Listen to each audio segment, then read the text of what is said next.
Cheruvathur കൈതക്കാട്ടെ plastic കമ്പനിയിൽ വൻ തീപിടുത്തം.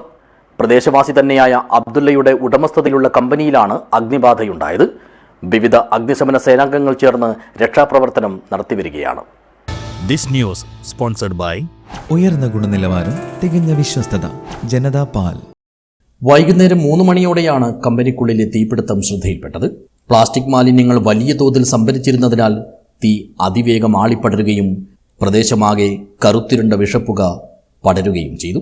ജനവാസ മേഖലയിൽ സ്ഥിതി ചെയ്യുന്ന ഫാക്ടറിയിലുണ്ടായ ഈ അപകടം നാട്ടുകാരെ ആകെ പരിഭ്രാന്തിയിലാഴ്ത്തി.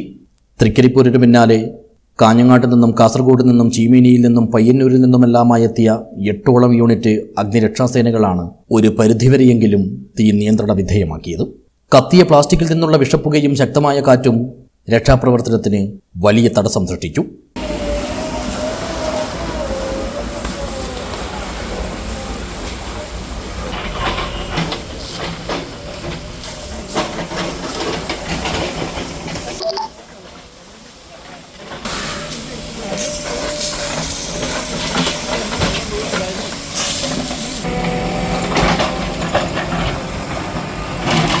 മാത്രമല്ല, വെള്ളത്തിന്റെ ലഭ്യതക്കുറവും പ്രതിസന്ധി രൂക്ഷമാക്കി.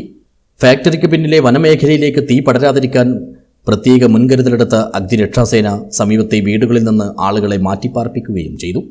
News bureau, Cheruvathur.